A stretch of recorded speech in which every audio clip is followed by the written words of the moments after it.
Friends, creative Shailaja ಚಾನಲ್ಗೆ ನಿಮ್ಮೆಲ್ಲರಿಗೂ ಸ್ವಾಗತ. ಇವತ್ತು ನಾನು ನಿಮಗೆ ಏನೊಂದು ವಿಡಿಯೋನ ತಂದಿದ್ದೀನಿ ಅಂತಂದರೆ, ನಂದೊಂದು ಬಹಳ ವರ್ಷಗಳಿಂದ ಒಂದು ಕನಸಿತ್ತು ಫ್ರೆಂಡ್ಸ್. ಆ ಕನಸು ಇವತ್ತು ನನಸಾಗಿದೆ. ಆ ಕಾರಣದಿಂದ ನನಗೆ ಇವತ್ತು ತುಂಬ ಖುಷಿಯಾಗಿದ್ದೀನಿ. ಆ ಖುಷಿನ ನಿಮ್ಮ ಜೊತೆಗೂ ನಾನು ಕೂಡ ಹಂಚ್ಕೋಬೇಕು ಅನ್ನೋ ಆಸೆಯಿಂದ ಈ ವಿಡಿಯೋನ ಮಾಡ್ತಾ ಇದ್ದೀನಿ. ಆ ಕಾರಣದಿಂದ ಏನಪ್ಪ ಅದು ಹೊಸ ವಿಷಯ, ಹೊಸ ಖುಷಿ ಅಂತಂತಂದರೆ, ನನಗೆ ಒಂದು ಹೊಸ ಮಿಷಿನ್ ತಗೋಬೇಕು ಅನ್ನೋದು ಭಾಳ ವರ್ಷಗಳಿಂದ ಕನಸಿತ್ತು ಫ್ರೆಂಡ್ಸ್. ನನಗೆ ತಗೊಳಕ್ಕಾಗಿರಲಿಲ್ಲ. ಸುಮಾರು 20-25 ವರ್ಷದಿಂದನೂ ಕೂಡ ನಾನು ಟೈಲರಿಂಗ್ನ ಮಾಡ್ತಾ ಇದ್ದೀನಿ. ಯಾವತ್ತೂ ಅಷ್ಟು ಹೊಸ ಮಿಷಿನ್ ತಗೊಂಡು ನಾನು ಕೆಲಸ ಮಾಡಲಿಲ್ಲ. ಸೆಕೆಂಡ್ ಹ್ಯಾಂಡ್ ಮಿಷಿನ್ನೇ ತೊಗೊಂಡ್ಬಿಟ್ಟು ಕೆಲಸ ಮಾಡ್ತಾ ಇದ್ದೆ. ಅದರಲ್ಲಿ ಸುಮಾರು ದುಡ್ಡನ್ನು ನಾನು ಸಂಪಾದನೆ ಕೂಡ ಮಾಡಿದೆ. ಆದರೆ ಕೂಡ ನಾನು ಒಂದು ಹೊಸ ಮಿಷಿನ್ ತಗೋಬೇಕು ಅನ್ನೋ ನನ್ನ ಕನಸು ಇಲ್ಲಿವರೆಗೂ ಹಾಗೆ ಇತ್ತು. ಇವಾಗ ಆ ಕನಸು ನನ್ನ ಮಗ ನನಸು ಮಾಡಿದ್ದಾನೆ. ಅಮ್ಮ, ಎಷ್ಟು ವರ್ಷ ಅಂತ ಹಳೆ ಮಿಷಿನಲ್ಲೇ ಹೊಲಿತಾ ಇರ್ತೀಯ, ಹೊಸ ಮಿಷಿನ್ ಈಸ್ಕೊಡ್ತೀನಿ ನಡಿ ಅಂತಂದ. ಖುಷಿ ಆಯಿತು. ನಾನು ಹಂಗೂ ಹಳೆ ಮಿಷಿನೇ ರಿಪೇರಿ ಮಾಡಿಸ್ಕೊಳ್ಳೋಣ ಅಂತಲೇ ಹಳೆ ಮಿಷಿನ್ನ ತೊಗೊಂಡು ಹೋಗಿದ್ದೆ, ಅದನ್ನು ರಿಪೇರಿ ಮಾಡಿಸ್ಕೊಂಡು ಬರೋಣ ಅಂತ. ಆದರೆ ಅಲ್ಲಿ ಹೋಗಿದ ತಕ್ಷಣ ನನ್ನ ಮಗ, ಇಲ್ಲಮ್ಮ ಹೊಸ ಮಿಷಿನೇ ತಗೋ, ಅದನ್ನೇ ಕೊಡಿಸ್ತೀನಿ ಅಂತಂದ. ಅಂದ್ಬಿಟ್ಟು ಆ ಹೊಸ ಮಿಷಿನ್ನ ಕೊಡಿಸಿದ್ದಾನೆ friends. Power machine, Usha machine. ಅದು ನನಗೆ ಇವತ್ತು ತುಂಬ ಖುಷಿಯಾಗಿದ್ದೀನಿ. ಹಾಗೆಯೇ ಯಾರೆಲ್ಲ ನೀವು ಕೂಡ ಹೊಸ ಮಿಷಿನ್ ತೊಗೋಬೇಕು ಅಂತ ಇದ್ದೀರಾ, ಪವರ್ ಮಿಷಿನು, ಅವ್ರಿಗೆ ಇದು ಉಷಾ ಮಿಷಿನ್ ಡೆಮೋ ಮಾಡೋದು ಹೇಗೆ, ಹಾಗೆ ಯಾವ ಥರ ಎಲ್ಲ ದಾರಗಳೆಲ್ಲ ಸೆಟ್ ಮಾಡಬೇಕು, ಅದರಲ್ಲಿ ಯಾವ್ಯಾವ ಥರ ಅದು ಕೆಲಸ ಮಾಡುತ್ತೆ ಅನ್ನೋದ್ರ ಬಗ್ಗೆ ಇವತ್ತು ಸಂಪೂರ್ಣವಾದಂತಹ ಡೆಮೋನ ನಿಮಗೆ ನಾನು ತೋರಿಸ್ತಾ ಇದ್ದೀನಿ. ಆ ಕಾರಣದಿಂದ ಎಲ್ಲೇನೂ ಕೂಡ ವಿಡಿಯೋ ಸ್ಕಿಪ್ ಮಾಡಿದಿರಾ, ವಿಡಿಯೋನ ಸಂಪೂರ್ಣವಾಗಿ ನೋಡಿ ಅಂತ ಹೇಳ್ತಾ ಇವಾಗ ವಿಡಿಯೋನ ಶುರು ಮಾಡೋಣ. ನೋಡೋಣ ಬನ್ನಿ ಫ್ರೆಂಡ್ಸ್. ಯಾಕೆ ಅಂತಂತಂದರೆ, ಇದು ಮಿಷಿನು ನಾನು ಯಾಕೆ ಇಷ್ಟಪಟ್ಟೆ ಅಂತಂದರೆ, ನಾನು ಊರಿಗೆ ಹೋದಾಗ ನಮ್ಮ ಅಕ್ಕನ ಮಗಳ ಹತ್ರ ಈ ಒಂದು ಮಿಷಿನ್ ಇತ್ತು. ಆ ಮಿಷಿನಲ್ಲಿ ನಾನು ಕೆಲಸ ಮಾಡಿದೆ ಅಂತಂತಂದರೆ, ಒಂದು ಮದುವೆ ಇತ್ತು. ಆ ಮದುವೆಗೋಸ್ಕರ ನಾನು ಬಟ್ಟೆ ಬ್ಲೌಸ್ಗಳೆಲ್ಲ ಸ್ಟಿಚ್ ಮಾಡೋದಿತ್ತು. ಆವಾಗ ನಾನು ಒಂದೇ ದಿನದಲ್ಲಿ ಒಂದು 10 ಬ್ಲೌಸನ್ನು ಸ್ಟಿಚ್ ಮಾಡಿದೆ. ಅಷ್ಟು ಬ್ಲೌಸನ್ನು ಸ್ಟಿಚ್ ಮಾಡಿದ್ರೂ ಕೂಡ ನನಗೆ ಏನೋ ಸ್ಟ್ರೈನ್ ಆಗಲಿಲ್ಲ. ತುಂಬ ಖುಷಿ ಆಯಿತು. ತುಂಬ ಬೇಗನೂ ಆಯಿತು. ಹಾಗೆಯೇ ಸ್ಟಿಚಿಂಗು ಕೂಡ ತುಂಬ ಸ್ಮೂತಾಗಿ, ತುಂಬ ನೀಟಾಗಿ ಬರ್ತಾಯಿತ್ತು. ಸೌಂಡ್ ಇಲ್ಲ, ಸ್ಟಿಚಿಂಗ್ ತುಂಬ ಸ್ಮೂತಾಗಿದೆ. ಆಮೇಲೆ ಪ್ರತಿಯೊಂದನ್ನು ಕೂಡ ತುಂಬ ಯೂಸ್ಫುಲ್ ಆಗುವಂತಹ ಇದರಲ್ಲಿ ಫ್ಯೂಚರ್ಸ್ಗಳಿದ್ದಾವೆ. ಆ ಕಾರಣದಿಂದ ನಾನು ಈ ಮಿಷಿನ್ನ ತುಂಬ ಇಷ್ಟಪಟ್ಟು ನಾನು ತಗೋಬೇಕು ಅಂತ ಮನಸ್ಸಿನಲ್ಲಿತ್ತು, ಬಟ್ ತಗೊಂಡಿರಲಿಲ್ಲ. ಇವತ್ತು ನನ್ನ ಮಗ, ಆಯ್ತಮ್ಮ ಇದನ್ನೇ ತಗೋ, ನೀನು ಇಷ್ಟಪಟ್ಟಿದೆಯಲ್ಲ ಅಂತ ಹೇಳಿಬಿಟ್ಟು ಅವನು ಈಸ್ಕೊಟ್ಟ. ಅದರಿಂದ ಇವತ್ತು ಮಿಷಿನ್ ಮನೆಗೆ ಬಂದಿದೆ. ಅವರೇ ಕಂಪ್ನಿಯವರೇ ಬಂದು ಎಲ್ಲ ಮಿಷಿನ್ನ ಡೆಮೋ ಮಾಡಿ ತೋರಿಸಿದ್ದಾರೆ. ಇವಾಗ ಹೇಗೆಲ್ಲ ಸೆಟ್ ಮಾಡಿದ್ರು, ಅವರು ಏನೆಲ್ಲ ಮಾಡಿದ್ರು ಅನ್ನೋದನ್ನು ನಿಮಗೆ ಡೀಟೇಲ್ ಆಗಿ ತೋರಿಸ್ತೀನಿ. ಅದಾದಮೇಲೆ ಮಿಷಿನಲ್ಲಿ ದಾರಗಳೆಲ್ಲ ಹೇಗೆ ಸೆಟ್ ಮಾಡಬೇಕು ಅನ್ನೋದನ್ನು ಕೂಡ ನಾನು ನಿಮಗೆ ಡೀಟೇಲ್ ಆಗಿ ತೋರಿಸ್ತೀನಿ. ನೋಡೋಣ ಬನ್ನಿ ಫ್ರೆಂಡ್ಸ್. ಇನ್ಯಾಕೆ ತಡ, ಎಲ್ಲೇನೂ ಕೂಡ ವಿಡಿಯೋ ಸ್ಕಿಪ್ ಮಾಡಬೇಡಿ, ಸಂಪೂರ್ಣವಾಗಿ ನೋಡಿ. ಆವಾಗ ನಿಮಗೂ ಕೂಡ ಮಿಷಿನು ಹೇಗೆ ಸೆಟ್ ಮಾಡಬೇಕು, ಹೇಗೆ ಥ್ರೆಡ್ ಎಲ್ಲ ಸೆಟ್ ಮಾಡಬೇಕು ಅನ್ನೋದ್ರ ಬಗ್ಗೆ ಚೆನ್ನಾಗಿ ಅರ್ಥ ಆಗುತ್ತೆ ಫ್ರೆಂಡ್ಸ್. ಬನ್ನಿ. ಈಗ ನಾನು ತೊಗೊಂಡಿರೋಂಥ ಮಿಷಿನು ಉಷಾ ಮಿಷಿನು ಫ್ರೆಂಡ್ಸ್. ನಾವು ಅಂಗಡಿಗೆ ಕಾರ್ ತೊಗೊಂಡು ಹೋಗಿದ್ವಿ. ಆ ಕಾರಣದಿಂದ ನಾವು ಕಾರಲ್ಲೇನೇ ಮಿಷಿನ್ನ ಹಾಕ್ಕೊಂಡು ಬಂದ್ವಿ. ಅಕಸ್ಮಾತಾಗಿ ನಾವು ಕಾರ್ ತೊಗೊಂಡು ಹೋಗಿಲ್ಲ ಅಂತಂದರೆ ಅವರು ಆಟೋನಲ್ಲಿ ಕಳಿಸ್ಕೊಡ್ತಾರೆ. ಆಟೋ ಚಾರ್ಜ್ ಮಾತ್ರ ನಾವು ಕೊಡಬೇಕಾಗುತ್ತೆ. ಅವರೇ ಕಂಪ್ನಿಯ ಕಡೆಯಿಂದನೇ ಕಳಿಸ್ಕೊಡ್ತಾರೆ ಒಬ್ಬರನ್ನ. ಅವರು ಬಂದುಬಿಟ್ಟು ನಮಗೆ ಎಲ್ಲ ಮಿಷಿನೆಲ್ಲ ನೀಟಾಗಿ ಅಸೆಂಬ್ಲಿ ಮಾಡಿ, ಅಂದರೆ ಎಲ್ಲ ಸೆಟ್ ಮಾಡಿಬಿಟ್ಟು ಕೊಡ್ತಾರೆ. ಎಲ್ಲ ಸೆಟ್ ಮಾಡಿದ್ದಾಗಿನ ನಂತರ ಅದು ಡೆಮೋ ಕೂಡ ನೀಟಾಗಿ ನಮಗೆ ತೋರಿಸ್ಕೊಡ್ತಾರೆ. ಆ ಡೆಮೋ ಎಲ್ಲ ತೋರಿಸ್ಕೊಟ್ಟಿದ್ದಾಗಿದ್ದ ನಂತರ ನಾವು ಅದನ್ನು ಯೂಸ್ ಮಾಡ್ಬೋದು. ನೋಡಿ, ಮಿಷಿನ್ ಎಲ್ಲ ರೆಡಿ ಆಯಿತು. ಈಗ ನಾನು ಪೂಜೆಯನ್ನು ಮಾಡ್ತಾಯಿದ್ದೀನಿ ನೋಡಿ. ಮೊದಲಿಗೆ ಪೂಜೆ ಮಾಡಿಬಿಟ್ಟು ಆಮೇಲೆ ಡೆಮೋನ ನಾನು ನಿಮಗೆ ತೋರಿಸ್ತೀನಿ. ಯಾಕೆ ಅಂತಂತಂದರೆ, ನನಗೆ ಸ್ವಲ್ಪ ಸೆಂಟಿಮೆಂಟ್ ಜಾಸ್ತಿ, ದೇವ್ರ ಮೇಲಾಗಿರ್ಬೋದು, ವಸ್ತುಗಳ ಮೇಲಾಗಿರ್ಬೋದು. ಆ ಕಾರಣದಿಂದ ಮೊದಲಿಗೆ ನಾನು ಫಸ್ಟು ಪೂಜೆಯನ್ನು ಮಾಡಿಬಿಟ್ಟು, ಹಾಗೆಯೇ ತೆಂಗಿನಕಾಯಿ ನೈವೇದ್ಯವನ್ನೆಲ್ಲ ಮಾಡಿ ಆಮೇಲೆ ನಾನು ಹೊಲಿಯೋದಕ್ಕೆ ಶುರು ಮಾಡೋಣ ಅಂತ ಅಂದ್ಕೊಂಡ್ಬಿಟ್ಟು ಇವತ್ತು ನಾನು ಪೂಜೆಯನ್ನು ಮಾಡ್ತಾಯಿದ್ದೀನಿ ಫ್ರೆಂಡ್ಸ್. ಇನ್ನೊಂದೇನು ಅಂತಂದರೆ, ಈ ಉಷಾ ಮಿಷಿನ್ ಬಂದುಬಿಟ್ಟು ನಮಗೆ 3 ವರ್ಷ ಅವರು ವಾರಂಟಿನ ಕೊಡ್ತಾರೆ. ತುಂಬಾ ಒಳ್ಳೆ ಕಂಪ್ನಿ ಉಷಾ ಕಂಪ್ನಿ. ಯಾಕೆಂದರೆ ಆಲ್ ಓವರ್ ಇಂಡಿಯಾನಲ್ಲಿ ನಮಗೆ ಎಲ್ಲಿ ಬೇಕಾದರೂ ಇದರ ಪಾರ್ಟ್ಸ್ಗಳಿಗೂ ಸಿಗುತ್ತೆ. ತುಂಬ ಸುಲಭವಾಗಿ ಏನಾದರೂ ರಿಪೇರಿ ಆಯಿತು ಅಂದ್ರೂ ಕೂಡ ಯಾರು ಬೇಕಾದರೂ ಕೂಡ ಬಂದುಬಿಟ್ಟು ರಿಪೇರಿಯನ್ನು ಮಾಡಿಕೊಡ್ಬೋದು. ಆ ಕಾರಣದಿಂದ ಉಷಾ ಮಿಷಿನು ಭಾಳ ವರ್ಷದಿಂದ ಇರೋದ್ರಿಂದ ತುಂಬ ಒಳ್ಳೆ ಕಂಪ್ನಿ ಅಂತ ಹೇಳಿಬಿಟ್ಟು ಹೇಳೋದಕ್ಕೆ ಇಷ್ಟಪಡ್ತೀನಿ ನಾನು. ಅದಲ್ದಿರ 1 ವರ್ಷದವರೆಗೂ ಕೂಡ ಇವರು ವಾರಂಟಿಯನ್ನು ಕೊಟ್ಟಿರ್ತಾರೆ.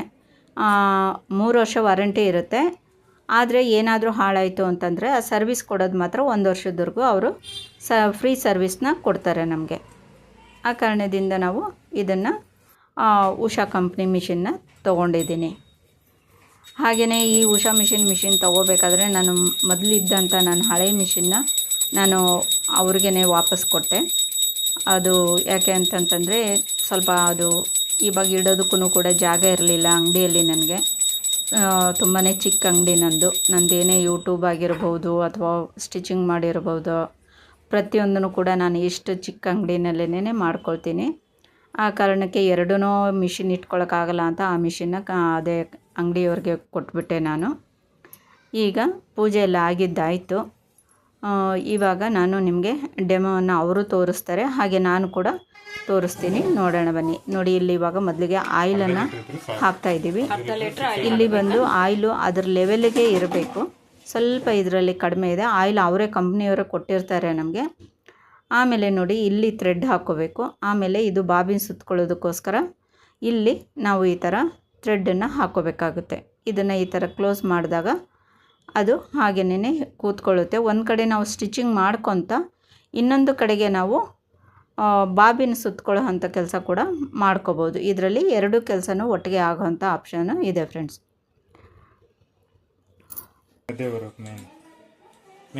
ಮೇನ್ ನೀವೆಲ್ಲ ಹಾಕಿಲ್ಲ ಅಂದ್ರೂ ಇಲ್ಲಿ ಕರೆಕ್ಟಾಗಿ ಹಾಕಬೇಕು.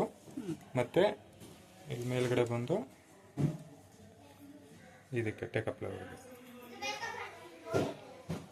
ಇವೆರಡಕ್ಕೆ ಹಾಕ್ತಂದ್ರೆ ನಿಮ್ಗೆ ಅಷ್ಟು ಪ್ರಾಬ್ಲಮ್ ಬರಲ್ಲ.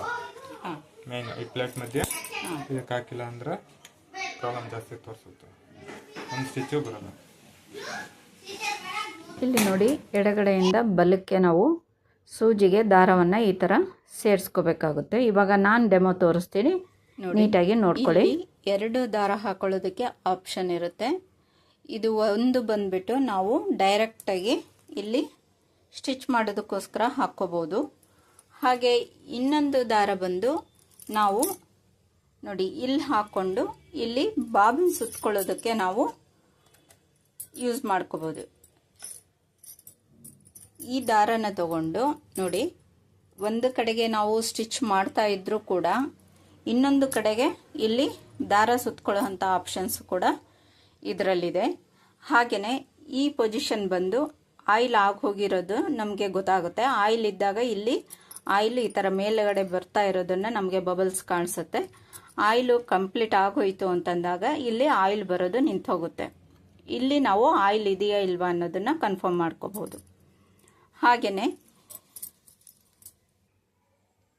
ಈಗ ಇಲ್ಲಿ ನೋಡಿ, ಇದ್ದಿದ್ದೆಲ್ಲ ಇದು ಬಂದು ನಮಗೆ ಮಿಷಿನ್ ಸ್ಪೀಡ್ ಇರುತ್ತೆ. ಇದರಲ್ಲಿ ಟೋಟಲಿ ಇದರಲ್ಲಿ ನಮಗೆ ನೋಡಿ ಎಷ್ಟು 3700ವರೆಗೂ ಆಪ್ಷನ್ ಇರುತ್ತೆ. ಇದರಲ್ಲಿ ನಾವು ಇನ್ನೂ ಕಡಿಮೆ ಮಾಡ್ಕೋಬೇಕು ಅಂತಂದರೆ ಇಲ್ಲಿ ಮೈನಸ್ ಇದೆ ನೋಡಿ. ಇಲ್ಲಿ ನಾವು ಈ ಥರ ಒತ್ತಿದಾಗ ನಮಗೆ ಇದು ಕಮ್ಮಿ ಆಗುತ್ತೆ. ಆವಾಗ ನಿಮಗೆ ಎಷ್ಟು ಬೇಕೋ ನಾವು ಅಷ್ಟನ್ನು ಇದರಲ್ಲಿ ಇಟ್ಕೋಬೋದು. 1000 ಇಟ್ಕೋಬೋದು, 1500 ಇಟ್ಕೋಬೋದು, 2000 ಇಟ್ಕೋಬೋದು. ಆ ಥರ ಸ್ಪೀಡ್ ನೋಡಿಕೊಂಡು ನಾವು ಇದನ್ನು ಸೆಟ್ ಮಾಡ್ಕೋಬೋದು. ಇದು ಸ್ಪೀಡ್ ಲಿಮಿಟ್ ಇದು ಇದೆರಡೂ ಕೂಡ. ಹಾಗೆ ಇದು ಬಂದು ನೋಡಿ, ಇದು ಬಂದು ಲೈಟು. ಇಲ್ಲಿ ಡಿಪ್ ಆ್ಯಂಡ್ ಡಿಪ್ ಕೂಡ ಮಾಡ್ಕೋಬಹುದು. ಲೈಟು ನಾವು ಇಲ್ಲಿ ಪ್ರೆಸ್ ಮಾಡಿದಾಗ ನೋಡಿ, ಇಲ್ಲಿ ಬಂದು ನಮಗೆ ಲೈಟ್ ಬರುತ್ತೆ. ಇಲ್ಲಿ ನಾವು ಪ್ರೆಸ್ ಮಾಡ್ತಾ ಹೋದಂಗೆ ನೋಡಿ ಡಿಪ್ ಆ್ಯಂಡ್ ಡಿಪ್ ಆಗುತ್ತೆ. ಇದರಲ್ಲಿ ನಾವು ಲೈಟ್ ಇಲ್ಲಿ ಸೆಟ್ ಮಾಡ್ಕೋಬೋದು. ಹಾಗೆಯೇ ಈಗ ಇದು ಬಂದು ನೀಡಲ್ಸ್ದು, ಅಂದರೆ ನಾವು ಸ್ಟಿಚಿಂಗ್ ಮಾಡ್ತಾ ಇದ್ದಾಗ ಮಿಷಿನ್ ನಾವು ಸ್ಟಾಪ್ ಮಾಡಿದ್ವಿ ಅಂತಂತಂದರೆ ಮಿಷಿನ್ನು ಇಲ್ಲಿ ನೀಡಲ್ಸ್ ಇದೆಲ್ಲ ಇದೇನಾಗುತ್ತೆ ಮೇಲೆ ಇರುತ್ತೆ. ಇಲ್ಲ ಒಳಗಡೆ ಬೇಕು ಅಂತಂದಾಗ ಇದನ್ನು ನಾವು ಈ ಥರ ಪ್ರೆಸ್ ಮಾಡಿದ್ವಿ ಅಂತಂದರೆ ನೋಡಿ ಇಲ್ಲಿ ಗೊತ್ತಾಗುತ್ತೆ. ಅಪ್ ಅಂದರೆ ಮೇಲ್ಗಡೆ ನಿಂತ್ಕೊಳ್ಳುತ್ತೆ, ಇಲ್ಲ ಡೌನ್ ಅಂತಂದರೆ ಕೆಳಗಡೆಗಿರುತ್ತೆ. ಅಂದರೆ ಇಲ್ಲಿ ನಾವು ಬಟ್ಟೆ ಸ್ಟಿಚ್ ಮಾಡಿದಾಗ ಈ ನೀಡಲ್ಲು ಕೆಳಗಿರುತ್ತೆ, ನಾವು ಮಿಷಿನ್ ಸ್ಟಾಪ್ ಮಾಡಿದ ತಕ್ಷಣ. ಇಲ್ಲ ಮೇಲಕ್ಕಿರಲಿ ಅಂತಂತಂದರೆ ಅಲ್ಲಿ ನಾವು ಬಟನ್ ಒತ್ತಿದ್ವಿ ಅಂತಂದರೆ ಮಿಷಿನ್ ಸ್ಟಾಪ್ ಆಗಿದ ತಕ್ಷಣ ಇದು ಸೂಜಿ ಮೇಲೆ ಇರುತ್ತೆ. ಇಲ್ಲಿ ಬಂದು ಈ ಆಪ್ಷನ್ ಇದೆ ಅದರಲ್ಲ, ಇದು ಸ್ಪೀಡ್ ಲಿಮಿಟು, ಇದು ಲೈಟು, ಇದು ಸೂಜಿ ಮೇಲೆ ಹಾಗೆ ಕೆಳಗಡೆ ಇರೋ ಅಂಥದ್ದು, ಗೊತ್ತಾಯ್ತಲ್ಲ. ಆಮೇಲೆ ಇದು ಬಂದು ಸ್ಟಿಚಿಂಗು, ನಾವು ಚಿಕ್ಕದು ಮಾಡ್ಕೊಳ್ಳೋದು ದೊಡ್ಡದು ಮಾಡ್ಕೊಳ್ಳೋದು ಇದರಲ್ಲಿ ಆಪ್ಷನ್ ಇರುತ್ತೆ. ಇದು ಬಂದು ರಫ್ ಹೊಡೆಯೋದು, ಈ ಥರ ನೋಡಿ, ಈ ಥರ.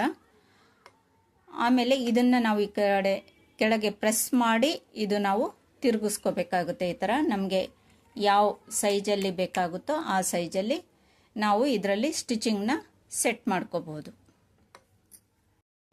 ಈ ಭಾಗ ನೋಡಿ, ಇದು ಬಂದು ಈ ಥರ ಟೆನ್ಷನ್ನ ಮೇಲಕ್ಕೆ ಮಾಡ್ಕೋಬೋದು. ಇದನ್ನು ನಾವೇನಾದರೂ ದಾರದ ಸುತ್ತಬೇಕು ಅಂದಾಗ ಇದು ಮೇಲ್ಗಡೆ ಮಾಡ್ಕೊಳ್ಳೋದು ಒಳ್ಳೆಯದು. ಆವಾಗ ಇದು ಕೆಳಗಡೆ ಎಲ್ಲ ಇರೋವಂಥ ಹಲ್ಪಟ್ಟಿ ಸವಿಯೋದಿಲ್ಲ.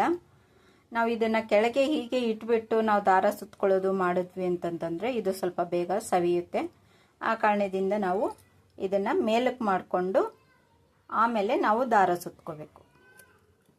ನೋಡಿ, ಈ ಥರ ಮಾಡಿದಾಗ ಇದು ಡೌನ್ ಆಗುತ್ತೆ. ಹಾಗೆಯೇ ನಾವು ಸ್ಟಿಚಿಂಗ್ ಮಾಡಬೇಕಾದ್ರೆ ಮೇಲಕ್ಕೆ ಎತ್ತಬೇಕು ಟೆನ್ಷನ್ ಅಂದಾಗ ನೋಡಿ, ಇಲ್ಲಿ ನಾವು ಈ ಥರ ಕಾಲಿಂದ ಇದು ಪ್ರೆಸ್ ಮಾಡಿದಾಗ ಅದು ಟೆನ್ಷನ್ನು ಮೇಲೆ ಕೆಳಗೆ ಆಗುತ್ತೆ. ಇವಾಗ ಇದು ದಾರ ಸುತ್ಕೊಳ್ತಾ ಇದೆ ನೋಡಿ. ಹಾಗೆಯೇ ಇದು ಟೆನ್ಷನ್ನು ಮೇಲಕ್ಕಿದೆ ನೋಡಿ. ಇಲ್ಲಿ ನಾನು ಕಾಲಲ್ಲಿ ಪ್ರೆಸ್ ಮಾಡಿದ್ದೀನಿ ನೋಡಿ.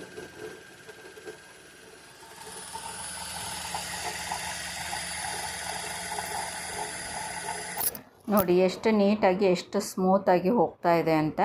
ಸ್ಟಿಚಿಂಗ್ ಕೂಡ ತುಂಬ ನೀಟಾಗಿ ಸ್ಟ್ರೈಟಾಗಿ ಚೆನ್ನಾಗಿ ಬರ್ತಾ ಇದೆ ಫ್ರೆಂಡ್ಸ್. ನಾವು ಯಾವ ಲೆವೆಲ್ಗೆ ಬೇಕೋ ಆ ಲೆವೆಲ್ಗೆ ನಾವು ಸೆಟ್ ಮಾಡಿಕೊಂಡು ಸ್ಟಿಚಿಂಗ್ನ ಹಾಕ್ಕೋಬೋದು. ನೋಡಿ ಎಷ್ಟು ಚೆನ್ನಾಗಿ ಕೆಳಗಡೆ ಹಾಗೆ ಮೇಲ್ಗಡೆ ಎರಡು ಕೂಡ ನೀಟಾಗಿದೆ.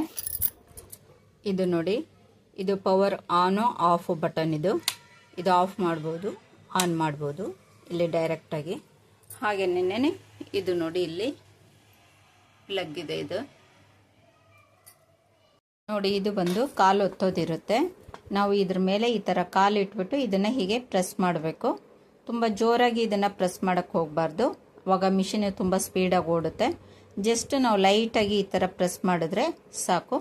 ನಾವು ಸ್ಪೀಡನ್ನು ಹೇಗೆ ಕಂಟ್ರೋಲ್ ಬೇಕೋ ಆ ಥರ ಕಂಟ್ರೋಲನ್ನ ಇಟ್ಕೊಂಡು ನಾವು ಇದ್ರ ಮೇಲೆ ಈ ಥರ ಕಾಲು ಇಟ್ಬಿಟ್ಟು ಇದನ್ನು ಪ್ರೆಸ್ ಮಾಡಬೇಕಾಗುತ್ತೆ.